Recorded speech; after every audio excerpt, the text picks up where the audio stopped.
Hey guys, thank you so much for joining me today. I'm really looking forward to our conversation. So to kick things off, what are the biggest lessons that we learned from 2022 and 2023? What have you done as crypto exchanges to change your strategies, your approach, following the turmoil experienced by the industry in those years? Noah, can we start off with you?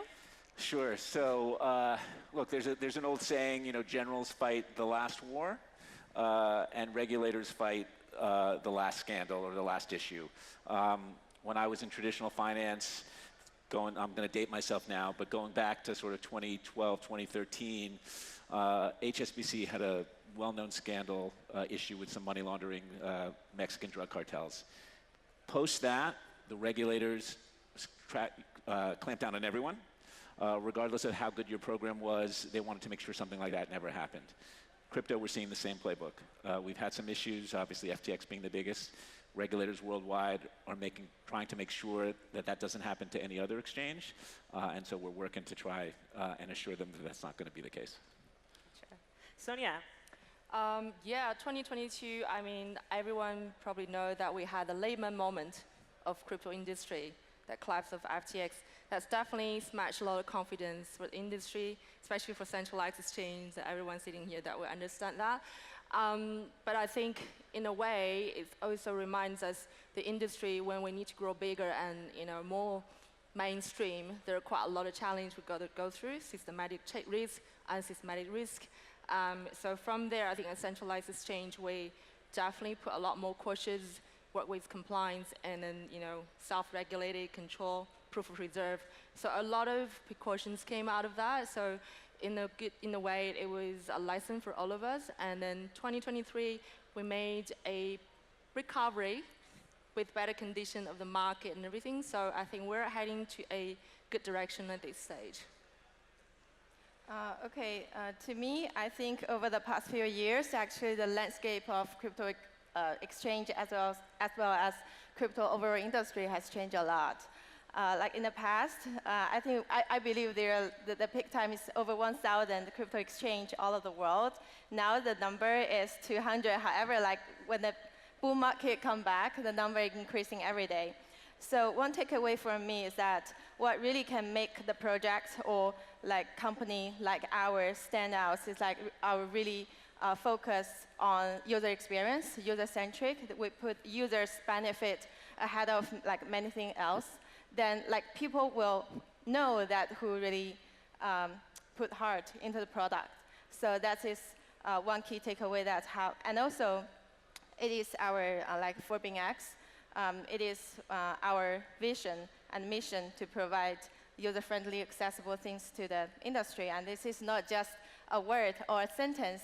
It's really put on all the things we do. We focus on providing rewarding, less daunting experience. So that's how we excel, how we still here, survive, and stay relevant. Yeah, this is like my key takeaways. Yes, I think my takeaway is exchange business actually is a long-term business. Most of the blockchain project life cycle is probably a year and a year or two.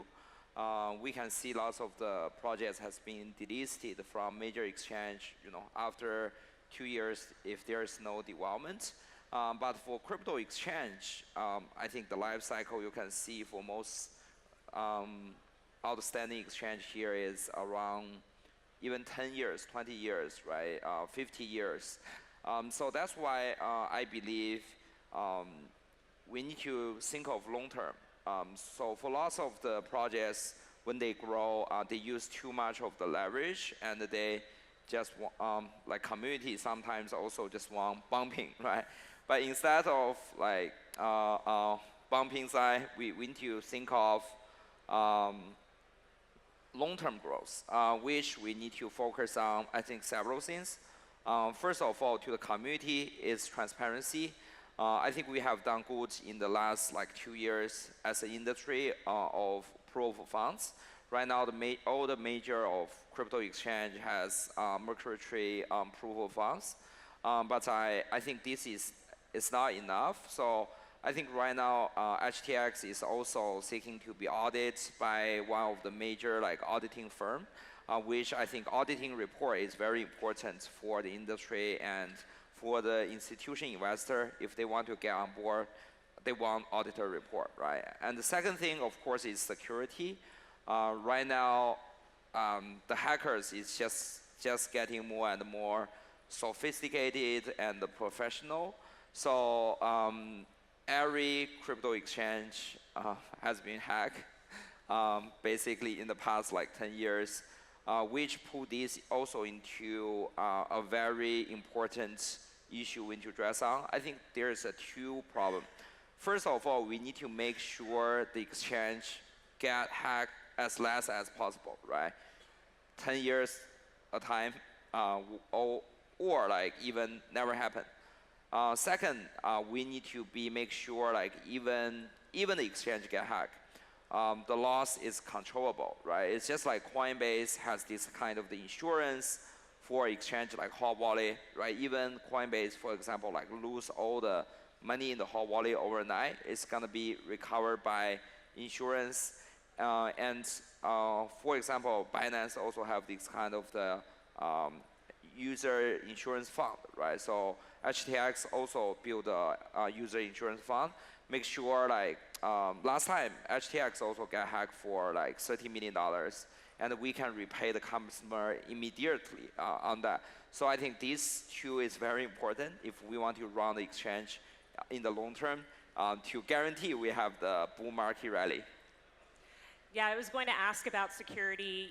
We did see HTX experience a hack as well as CoinW last year. So going off of that, what are some specific steps that exchanges can take to improve security now that there's growing interest, there's growing hacks within crypto? So I don't know who wants to take it off. Justin, do you want to? Yeah, sure. Yeah. So first of all, I think I don't want to get into too detail about security questions. It's going to be very tech oriented, but I can mention some of them. I think the overall principle is very simple, right? First of all, you need to prevent yourself getting hacked in the first place. I don't know if everyone is very active on crypto Twitter. You can see actually hacker is very active. I can see basically at least twice per week, some project got hacked or some exchange got hacked. It's not a news anymore, right? So that's why I think first of all you need to prevent the exchange from getting hacked. There's lots of ways to do that. You need to limit the access of the employee can get access to the internal network.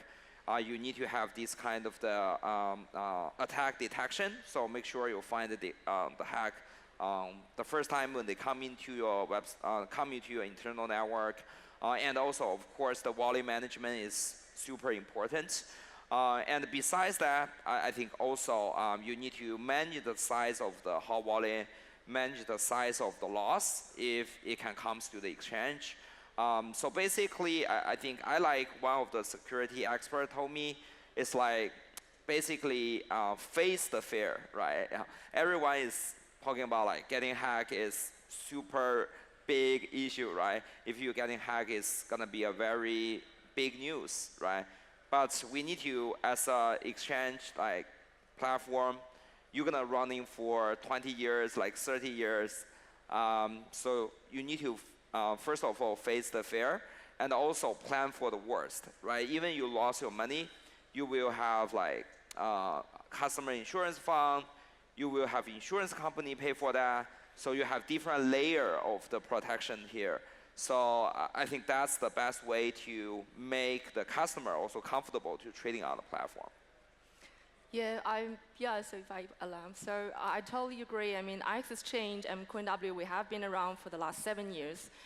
It's not the first time we've gone through bull and bear markets. So, and then of course, constantly getting hacked is one the daily issue that we have to deal with. I mean, that goes to the very, very key question for users. How can you trust a centralized exchange and make sure that your funds are secure with us? So, I mean, technically, like Justin mentioned, how to manage the funds and then combination of like hot wallet, warm wallet, and cold wallet. So that's quite technical. And then also there's some sort of risk comes with when we say systematic risk, like the market blocks black swan condition happens, and how you make sure that the funds are safe and then you're not really exposed to those sort of risks. So that's the sort of lesson we learned from, of course, FTX as well. Like, do not touch your users' funds and do not invest with your users' funds with leverage. So that's all the protocols that we do have to manage internally to manage users' funds. And then within CoinW, we also try to explore some sort of methods. I think a lot of other big exchanges also try to explore is how to actually separate transaction and funds.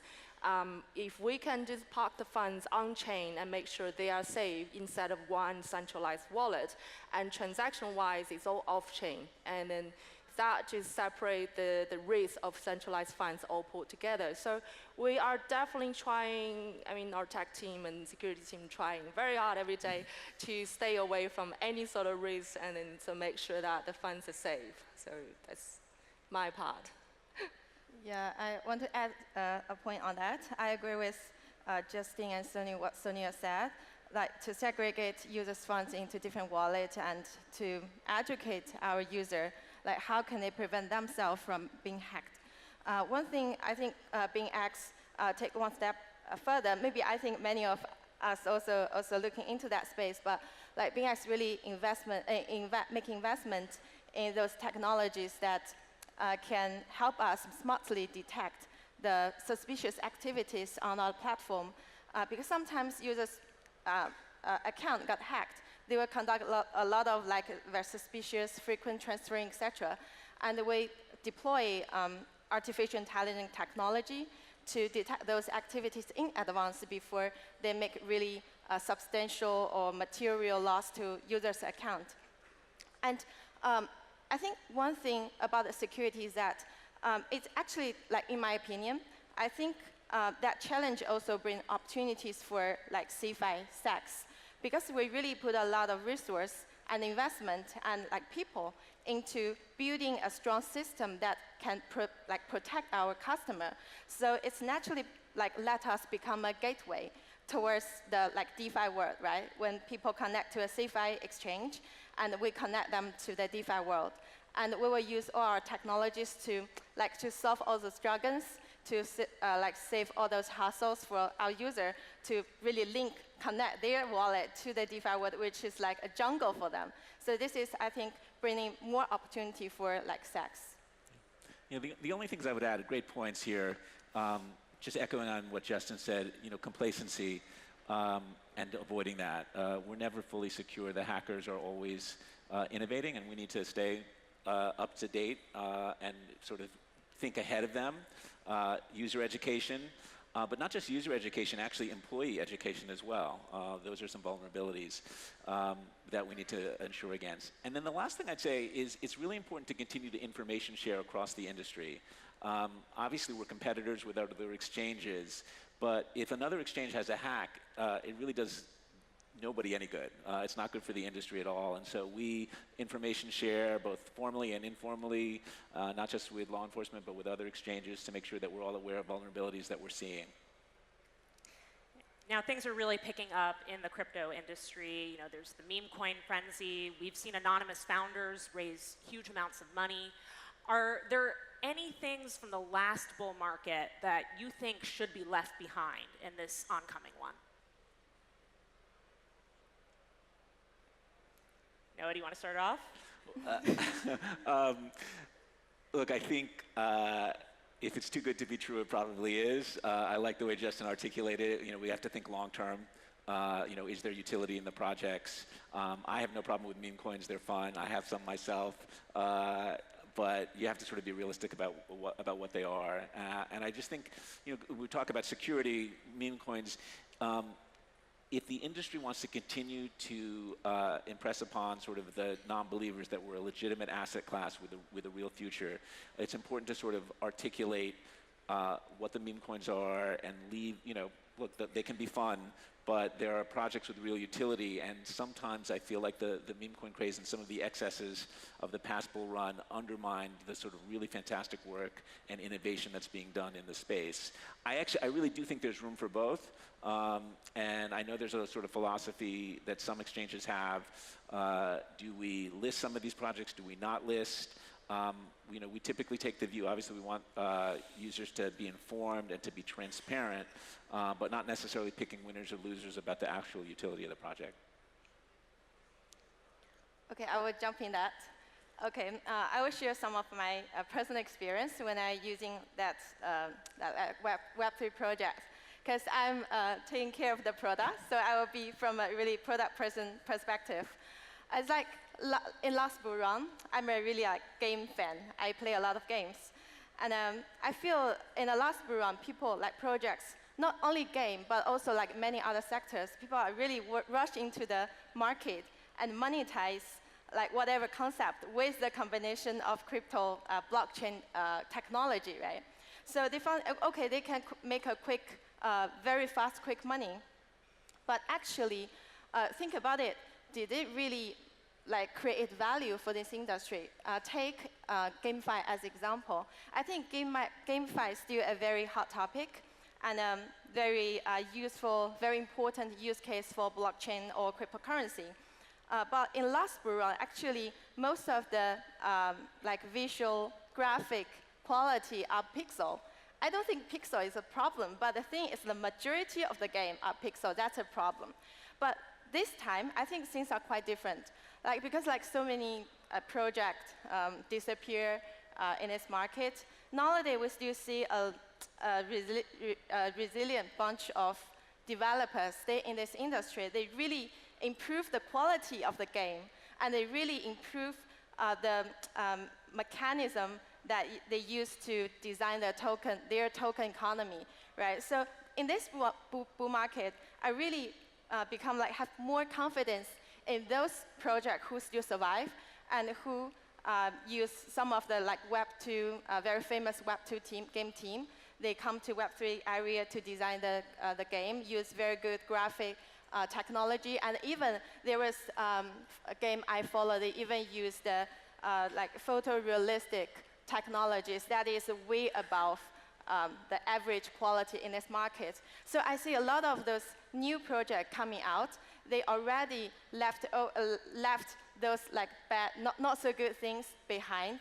They try to improve themselves to live up to the hype around them. So that's an amazing improvement in this market.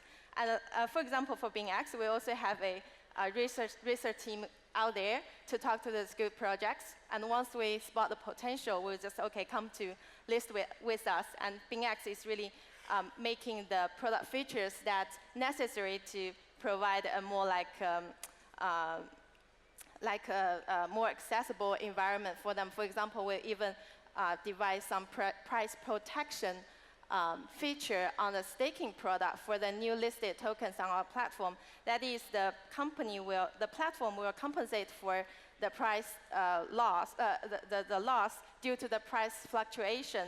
In this way, we want to create a very rewarding experience, and at the same time, we want to showcase our strong confidence and our strong commitment to support those good projects. Yes, I love meme coin. I trade lots of meme coin actually, and also I believe like meme coin is like one of the reason differentiate like crypto industry with traditional finance. And we see if you want to be a very successful meme coin, there is lots of law you need to bind to, right?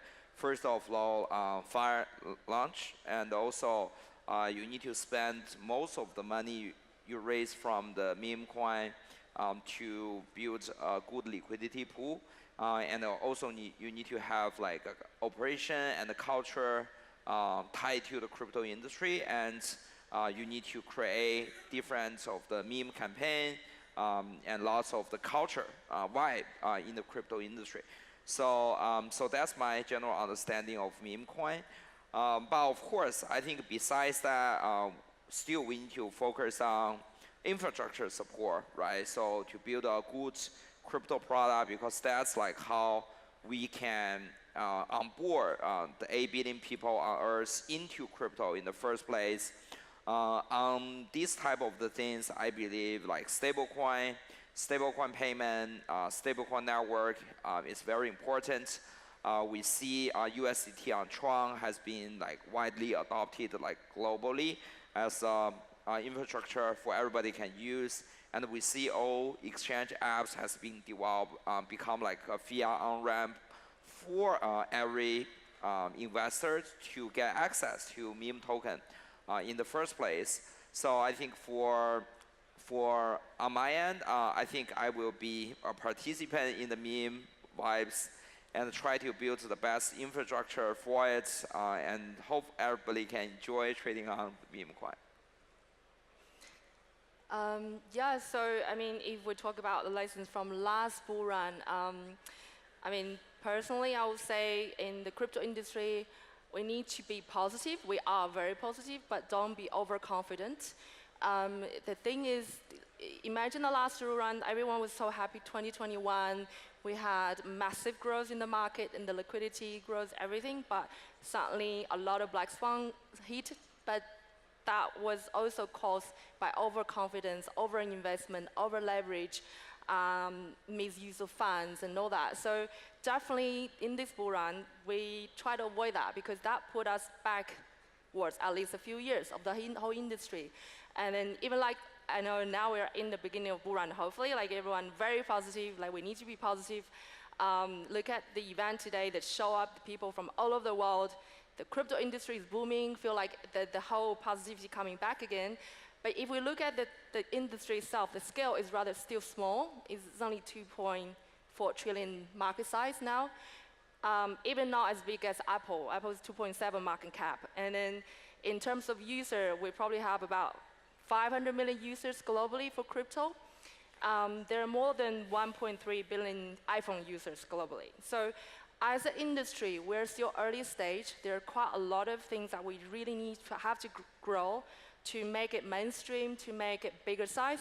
And confidence is one of the most important things. And if we don't really create the environment to really bring more people from outside crypto space coming into the crypto space, the market is not going to grow, the technology funded not going to grow, and the infrastructure not going to grow. So I think in this bull run, we definitely want to onboard more people to the industry, grow the industry to a bigger size, and as the participant of the industry, I mean, we all are in here.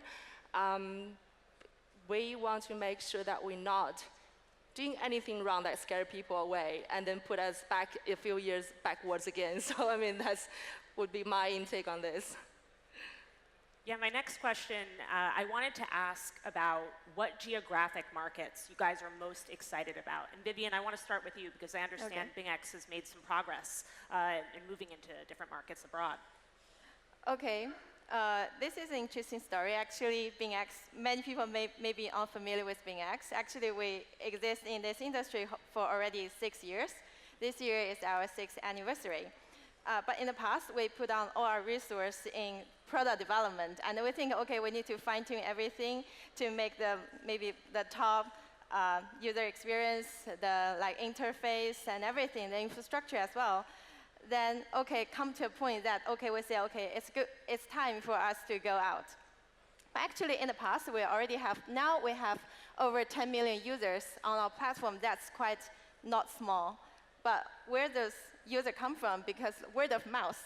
That's very interesting. So we think, okay, maybe it's time for us to really push our product, push our vision and mission outside to let more people to know us. That's why we have our global expansion plan since early this year. We partner with Chelsea Football Club, and we partner with 2 of very fantastic Korean UFC fighters to build our global branding. So in terms of the target market, we stay in Asia, And then like Turkey, CIS, they are all like a good market for us. But I think like the market is so big, and every exchange has their own strengths. So even we target the same group of people, actually we're providing slightly different things. So like I think as long as we are stand for the best interests of our user, actually like everyone can like benefit from the bull market, from the global expansion. Yeah. And Sonia, I know you've been in Dubai for years now. You know, I would love to hear your answer on this and how you're also thinking about growing in Dubai. Yeah, I mean, we moved here 3 years ago. So, I mean, compared to a lot of people here, probably quite earlier in the Web3 space. I mean, I think everyone understands why. Like, it's Dubai at the moment, I think, being one of the most desired place to be, you know, with the Web3 industry. So we are working closely with the regulators here. We are getting our final stage with the VARA license. So Dubai is going to be our headquarters, but our predominant market at this stage still in Asia-Pacific region. Just like Vivien mentioned, like, you know, it's such a huge market. Everyone, even like all of here, like we got all the industry, very well-respected exchange with us, and then they also have much bigger market coverage than us. But looking at the growth of the crypto industry, like I just mentioned, 500 million people is not, we're so far away from mass adoption. So maybe just in the next 1 or 2 years, there's like probably another 500,000 come on board.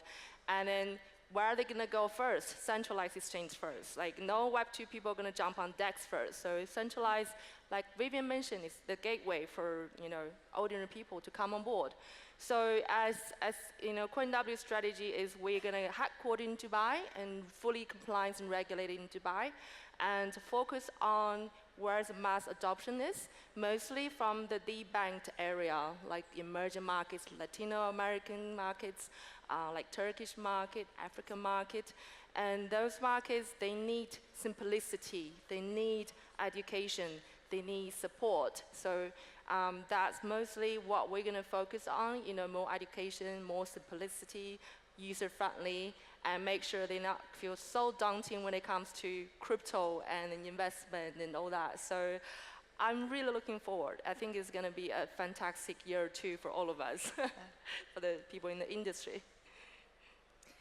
Now, I know we've already touched on this a little bit, but you know, regulatory strife in the crypto industry is a huge topic of interest. How are you guys changing your strategies regarding regulation now that the crypto market is coming back? And Noah, I'd love to start with you and hear what progress has been made with Binance's monitorship. Sure. So, look, it's thrilling to be sort of market leader, but it also comes with a cost, which is that we're sort of the first stop for most regulators in terms of sort of discussion, exploration, enforcement, et cetera. So there's a fair amount of education that we need to do with the regulators. We've got 18 licenses. I talk to regulators all over the world. The key to sort of great regulation, in my view, is just step one is being open to collaboration. Certainly I don't agree with what every regulator and every regulation says, but just being open to having a dialogue as opposed to sort of coming at it in a sort of overly adversarial way is key for us. Obviously, we just announced our full VARA license yesterday, which is super, super exciting. In terms of the US, I think most people know, we settled with 4 agencies in November of last year. As part of those settlements, we agreed to have a monitor for a period of years, 5 years. Look, to be honest, I mean, nobody wants a monitor. It's intrusive, but we view it as a challenge, but also as an opportunity. I mean, I talk to clients, regulators around the world. I mean, in a certain sense, there's no safer place to be right now than Binance, because we literally have a US imposed and authorized referee, as it were, sitting with us, ensuring that our practices, well, ensuring 2 things. 1, ensuring that we are abiding by the terms of the settlement, and 2, providing a sort of advice and consultation going forward. So again, not thrilled to have it, but viewing it as an opportunity to continue to sort of enhance the programs and procedures we have. Yeah, anything else on the regulatory side? Vivien? For BingX, we're closely following the regulatory framework worldwide, and especially in the region that we have our business operations. And specifically in UAE, actually, we are quite proactive to reach out to VERA and the FSRA to discuss the regulatory implementation of our business here. Yeah, so the effort is ongoing, and if like any progress, we'll post it on our announcement. But I really like to work with the regulator here, because like VERA, they have very specific and clear like details, regulatory details. That is super important for business runner here, because we know what we should apply to and what we like take step by step, how we get there. That's super clear. This is I think UAE region, Dubai especially, set a very good example for like other regulators to follow suit. Yes, so for HTX, I think our principle is always getting as much as license as you can, right? That's like the overall goal. But if you go to the detail, I think several things is very important. First of all, you need to see the license application and the whole approval process as a long-term partnership, right? So because as long as we are applying for the license, I think this is a big commitment from our side, is also from regulator side, right? So we want this kind of the partnership and the license to be a very good example to set not only for industry, but also set for our internal practice. So we get a license from BVI for the future. So we are the first exchange and only one right now in BVI has the crypto futures license. And also we apply in Lucencia. We have license in Dubai. We are on initial approval. So that's why I think on Hong Kong, we are also on the application list. So that's why I think we treated every application very seriously, and we need to make sure when we operate like globally, because we still have a global website, it won't have like any conflict with the license we are applying. So that's why I think this is also a little bit tricky here, right? How you balance the local license application and also operate like globally. I think that's the second question. And the third question, always be aware, license application is always very expensive. For example, Hong Kong, we spend like at least a few $1 million to even prepare for the application. So you need to balance how much application you apply, and also at the same time, you can maintain those operations as well. So that's why even for HTX, we are not like holding 10 exchange license, but we will make sure all the application we file and all the license we get, we will operate in a quite long time. Yeah, one thing I've been talking to people about is that there's this sentiment that crypto exchanges lack positive representation following what happened with SBF and CZ. How do you guys think that you can step up to maybe fill this void and provide, I guess, a better leadership, a better figurehead for the industry? I can start. I think if you talk about like a figurehead, DEC is even more worse than that, because on DEC, they can't even find any people. So, I mean, that's the reason I think centralized exchange is so important in this ecosystem, not just for individual investors, also institutional investors. Because when it comes to institutional, they need to find who's representing the business, who is accountable if anything bad happens. So it's definitely any business, I mean, has to be accountable. So having a positive leadership in this industry is so important. I think that in the last, coming from the traditional financial service industry and then why someone needs to know like who is the capable CEO of the company or a bank or a fund that you're putting your money with. So it's a similar concept. I think just like you mentioned the regulation, that's part of it. The regulators will require part of it being the regulator. You need to have a capable, trustworthy, and qualified team, management team on board to be able to consider it even as a licensed entity. So that's part of the progress, I think, in this bull run, that both the regulation side and then the company, like us, we work together to make sure that we work with regulators and make sure we have qualified personnel in the team. And then as a leader of the business, like I mentioned, we are positive, but we do not be overconfident. We always be cautious of risk. And no matter how positive this market is, we always look out for risk. And then, like I said, we want to bring more people to the industry. We don't want to scare them away. Yeah. I think that's right. And I think, look, there's a playbook for this. Certainly in traditional finance, post-crisis, the banks had a lot of sort of rehabilitating of their image to do. Certainly we've had our issues in crypto. And so it's a combination of things. It's additional transparency, additional governance. We've announced an independent board. We've got 3 independent members. And as an industry, I do think we have to slightly pivot while we rebuild this trust. And sort of the way we articulate it is thinking not just as an industry what we can do, but what we should do, and sort of putting the brakes on ourselves a bit. Obviously, we still want to innovate and move quickly, and I think those things sometimes are in tension, but we have to realize sort of the situation we're in, which is trust needs to be rebuilt with regulators, and we'll do it and continue to move forward. And Justin, I did want to hear from you on this question, because I saw someone walking around yesterday with your face all over their sweatshirt and sweatpants. Yes. So I wanted to hear your take. Yes, sure. So first of all, I think we need to represent ourselves to the regulators and to the community. We are here forever, right? So if you are here forever, you won't have like this kind of the thoughts. We gotta get all the money and then run to Mars, right? Take off. Exactly. So I think this is very important. And also at the same time, I think Binance also set a very good industry example for us. I think especially like talking to the regulators to get everything resolved.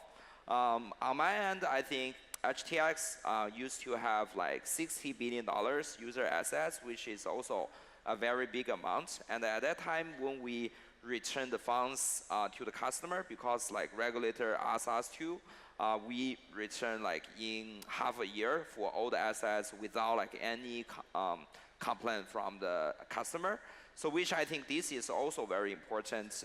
Just as we said before, sometimes people might think like crypto exchange will doing whatever they can to grow the market share without like anything like regulator ask, they will ignore it and grow the market share first. But I think right now when we do all the regulation like talk and also license application, we will indicate we care more about long-term growth rather than like overnight we can how much revenue we can get from this specific like license or region. We want to set a golden standard, right? And every participant can get something from this application. So I think if we have this kind of the attitude to talk with regulators and customer partners in the long term, eventually, actually, I think because crypto is always grow, right? So we have like 5-year, 10-year, 20 years bull markets here. So I think in the end, anyone who invests in the early days will eventually make all the money back. So that's why if you have the decision to stay here forever, I think eventually you won't lose any money on those decisions. Well, that's all the time we have. Thank you so much for joining me today, everyone. Thank you, Hannah. Thank you. Thank you. Thanks.